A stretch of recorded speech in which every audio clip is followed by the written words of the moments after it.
मैं वो हूँ जिसे न शस्त्र काट सके, न आग मुझे जला सके, न पानी मुझे भिगो सके और न हवा मुझे सुखा सके।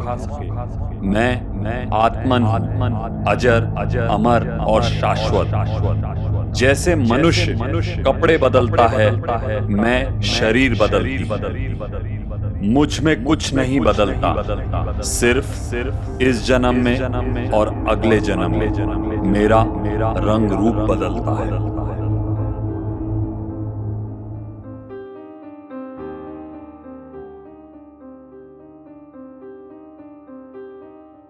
कहा जाता है कि इंसान के कर्म ही उसका भविष्य निर्धारित करते हैं, पर उस मासूम बच्चे का क्या जो अपनी मां के कोख से एक बीमारी के साथ पैदा होता है? उसे किस बात की सजा मिल रही है? क्या इसके पीछे और भी कोई रहस्य है?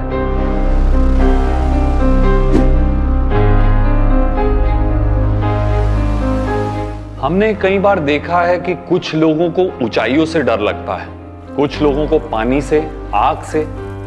कई बार यह भी होता है कि कुछ अपने पराये से लगते हैं और परायों की आंखों में देखकर एक अनकहा अपनापन सा लगता है। क्या यह हमारे दिमाग का फितूर है या कोई पिछले जन्म का नाता?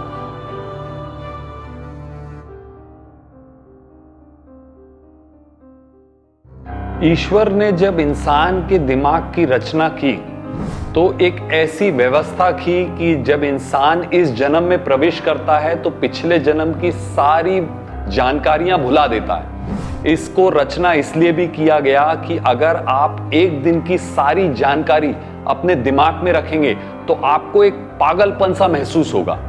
तो आप अगर ये जानिए कि अगर आपको अपने पिछले जन्म का सब कुछ स्मरण हो गया तो दिमाग की व्यवस्था अपने आप में एक अजीब सा कंफ्यूजन महसूस करेगी। इसीलिए ऐसी व्यवस्था की गई कि आदमी पिछले जन्म की सारी जानकारियां इस जन्म में प्रवेश करते ही भुला देता है। पर इसका यह मतलब नहीं है कि उसे जाना नहीं जा सकता। एक ऐसा सेतु जो इंसान के इस जन्म में पिछले जन्म की सारे स्मरण कर सके, उसकी व्यवस्था नारद मुनि ने ज्योतिष शास्त्र में जाति स्मरण में बताई है।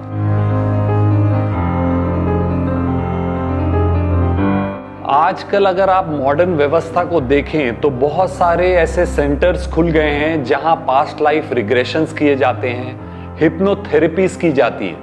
मगर एक बात ये जानना जरूरी है कि इसमें आप पिछले जन्म में प्रवेश कर सकते हैं, कुछ झलके पा सकते हैं, मगर पिछले जन्म के पूरा स्मरण करने के लिए हमारे पौराणिक शास्त्रों में जाति स्मरण की विधि दी गई है।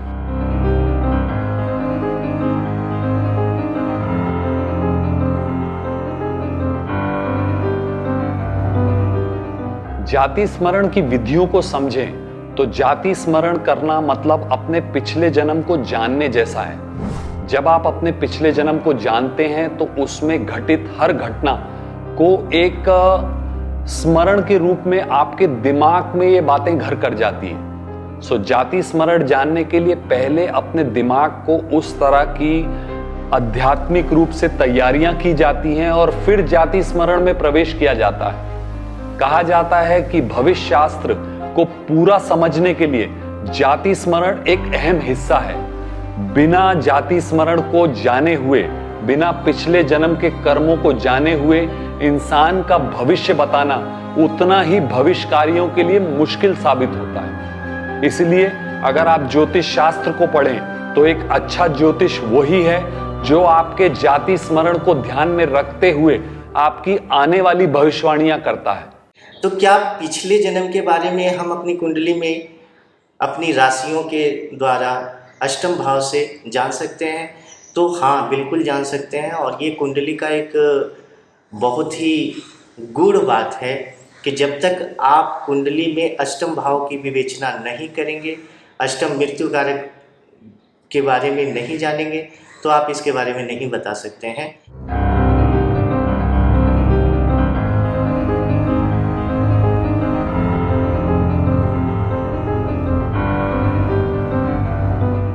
इंसान कोई गलत कर्म करता है तो उसका एक पुलिस रिकॉर्ड बनता है। जब आप एक शहर से दूसरे शहर में जाते हैं तो आपका लोकेशन बदलता है, मगर आपका पुलिस रिकॉर्ड नहीं बदलता।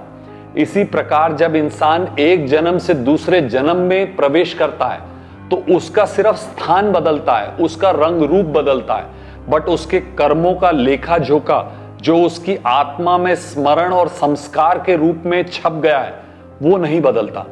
उसका उपचार, उसका लेखा जोखा उसे चुकाना ही पड़ता है।